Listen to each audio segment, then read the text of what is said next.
Bienvenue dans Biohacking FR, ton podcast du biohacking responsable, de la santé et de la performance du quotidien pour des humains qui ont une vraie vie, c'est-à-dire des gens qui travaillent, qui ont une famille et qui font également du sport. Pas forcément des gens qui pourraient passer des journées comme des moines. Dans notre premier trimestre qui vient de passer en 2026, on a parlé de ton sommeil et de ta récupération, de la charge d'entraînement et des soirées qui peuvent soit te détruire, soit te réparer. Dans ce deuxième trimestre, on passe sur un autre terrain. On va parler de cerveau, de dopamine et de fatigue mentale. Aujourd'hui, on va s'attaquer d'ailleurs à un mot que tu vois partout et souvent mal utilisé, la dopamine. Tu as peut-être déjà entendu, je suis addict à la dopamine, je dois faire une détox de dopamine, les réseaux détruisent ta dopamine. En vrai, c'est pas si simple. Peut-être que tu te reconnais d'ailleurs dans ceci. Tu ouvres Instagram, 2 minutes, tu lèves la tête et ça fait 25 minutes que tu es dedans. Tu as du mal à te lancer sur des tâches importantes, tu passes d'une stimulation à l'autre et à la fin de la journée, tu es rincé et vidé. Mais tu n'as pas l'impression d'avoir avancé. Dans cet épisode, on va faire 3 choses. D'abord, comprendre ce qu'est la dopamine, sans bullshit, sans neuromarketing, distinguer dopamine propre et dopamine sale dans ta vie, te donner un mini protocole, comme j'aime le faire, sur 7 jours pour arrêter d'user ton cerveau sur des miettes de dopamine et recommencer à investir ton énergie mentale là où ça compte vraiment pour toi. Je suis Victor, ostéo, acupuncteur, je gère une salle de CrossFit, j'ai créé une clinique sportive, j'entreprends, je suis papa, je suis fiancé. Je vois tous les jours des gens qui ont de l'énergie, du potentiel, des projets, mais qui se sentent vidés mentalement et ne comprennent pas pourquoi. On va mettre un peu d'ordre là-dedans, on démarre. On va commencer simplement. La dopamine, qu'est-ce que c'est ? La dopamine, ce n'est pas l'hormone du plaisir. Ce n'est pas une drogue maléfique dans ton cerveau. C'est un messager chimique qui aide ton cerveau à donner de la valeur à certaines choses, te motiver d'ailleurs pour agir et apprendre de ce qui se passe dans ton quotidien. Tu peux l'avoir comme un système de salaire. À chaque fois que tu fais quelque chose que ton cerveau juge intéressante ou importante, tu obtiens un petit salaire de dopamine. Ton cerveau note, ça, c'est à refaire, ou ça, c'est à éviter. Le problème, ce n'est pas la dopamine en elle-même. Le problème, c'est comment on l'utilise dans nos journées modernes. Parce que ta dopamine, ça ne vient pas que de ton activité sportive, ça ne vient pas que de ton business, ça ne vient pas que de ta famille. Elle vient aussi des notifications, des réseaux, du sucre, de petites récompenses rapides que ton corps reçoit. Et là, on arrive à la différence entre dopamine propre et dopamine sale. Ce n'est pas un concept scientifique officiel, c'est une image pour que tu puisses t'y retrouver dans la vraie vie.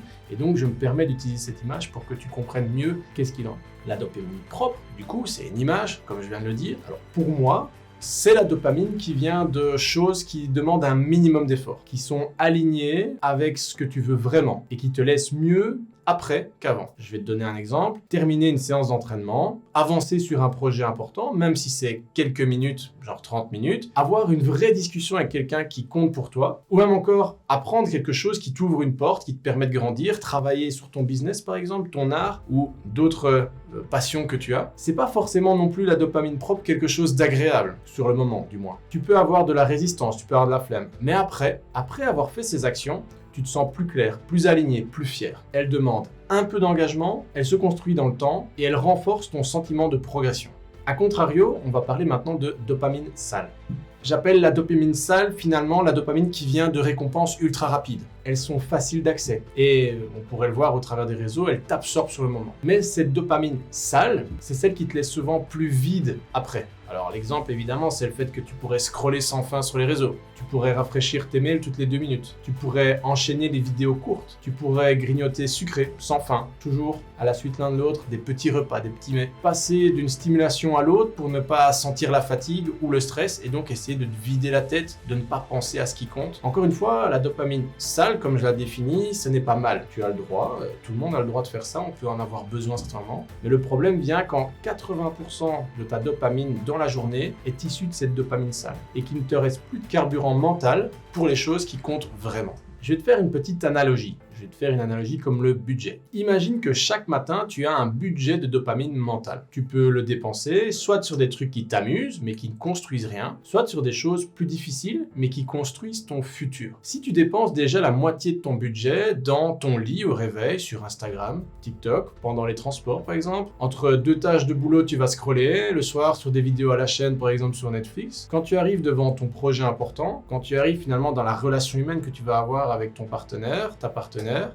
tu n'as plus de marge. Tu vas simplement te dire, j'ai plus de motivation, j'ai plus d'envie, j'ai perdu mon moteur, j'ai perdu mon drive. Et en réalité, tu ne l'as pas perdu. Tu as juste cramé ton budget de dopamine avec une autre source de dopamine qui est plutôt une dopamine que je définis du coup comme sale. Pour pouvoir y voir plus clair, on va essayer de traduire ça sur ta journée. On va prendre d'ailleurs la journée type d'un humain actif. Tu vas te réveiller un petit peu fatigué. Le premier réflexe, tu vas prendre ton téléphone et tu vas regarder. Tu vas regarder toutes ces notifications, tu vas regarder tes réseaux, tu vas regarder tes messages. Tu as déjà là quelques shoots de dopamine et c'est très rapide. Ton cerveau, il enregistre. Au réveil, on prend ça. Tu décides du coup de te préparer, tu pars au boulot, tu démarres un truc important. Mais dès que ça devient un petit peu inconfortable, dès que ça devient difficile, c'est plus facile d'ouvrir un onglet, d'avoir l'impression que ton téléphone a vibré, de regarder un message, de scroller 2 minutes. Tu répètes ça 20, 30, 40 fois dans la journée. Évidemment, ça amène de la friction pour les choses qui comptent vraiment. Et à chaque fois, c'est un petit shoot, mais aussi une perte de capacité à rester longtemps sur quelque chose. Ton cerveau apprend que dès qu'il y a de la friction, on va chercher une récompense rapide.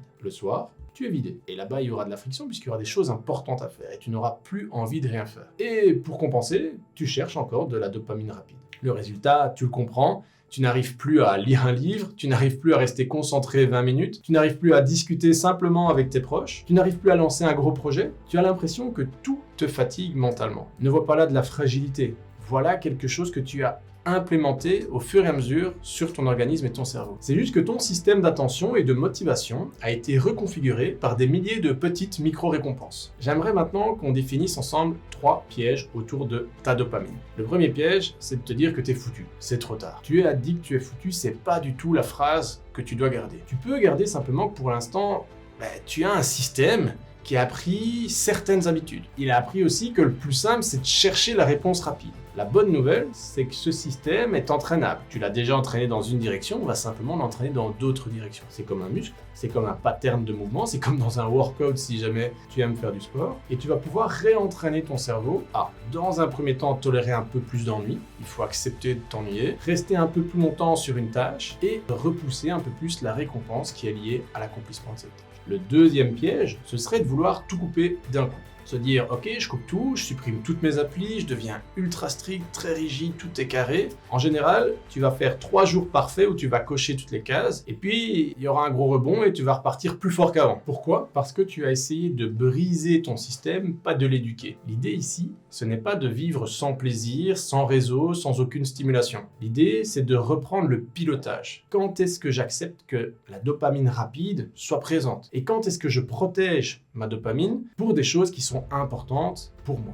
Le troisième et dernier piège, c'est croire que le problème, c'est un manque de discipline. Tu as probablement assez de discipline pour gérer ta famille, gérer ton travail, t'entraîner, gérer des imprévus. Le problème n'est pas un manque de discipline. Le problème, c'est que ton environnement, il est plutôt dessiné pour facilement te distraire, te solliciter, te demander finalement des petites décisions en boucle. Si tu veux changer ta dopamine et la manière dont tu la gères, tu dois aussi changer ton environnement et pas juste te crier dessus et te dire que ça ne va pas. Pour ça, on va définir ensemble un mini protocole. On va passer en mode concret, comme j'aime le faire. Je vais te proposer un protocole sur 7 jours et pas simplement une détox de dopamine extrême. Je te propose plutôt un reset léger pour calmer un peu cette dopamine, comme j'appelle sale, et redonner une chance à la dopamine propre. Tu peux le faire tel quel ou l'adapter. D'abord, protéger ton réveil. Pendant les 7 prochains jours, pas de réseaux sociaux, pas de mails, pas de notifications dans les 30 premières minutes après le réveil. À la place, tu vas essayer de voir un peu la lumière du jour, tu vas bouger calmement, éventuellement 5 minutes que tu peux prendre aussi pour écrire ou simplement pour respirer. Quel est l'objectif de ce petit moment de calme ? C'est envoyer à ton cerveau un message. Le matin, on ne se gave pas de dopamine rapide. La deuxième règle, ça va être de créer une fenêtre sans microdopamine dans ta journée.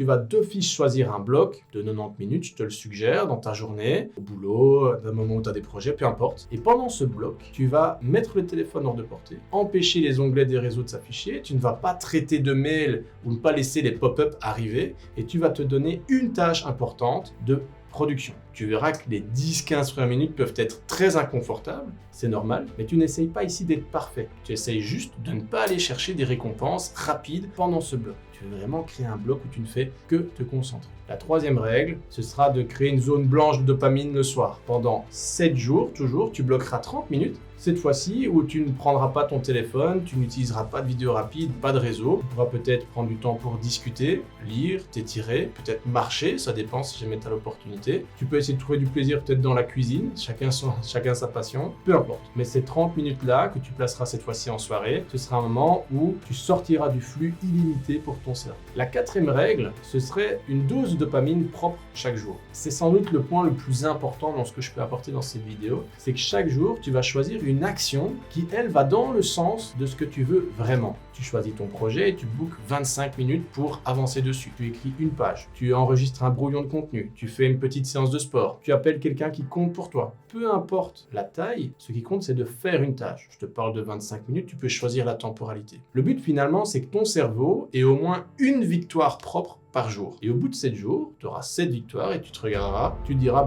qu'est-ce qui a été facile, qu'est-ce qui a été difficile, qu'est-ce que j'aimerais garder, qu'est-ce que j'aimerais enlever. Si je peux conclure finalement cet épisode, j'aimerais le conclure avec 3 idées. D'abord, la dopamine n'est pas ton ennemi. C'est plutôt un messager au niveau du système nerveux. Ce qui va poser problème, c'est quand 90% de tes récompenses viennent de stimulations rapides qui ne construisent rien.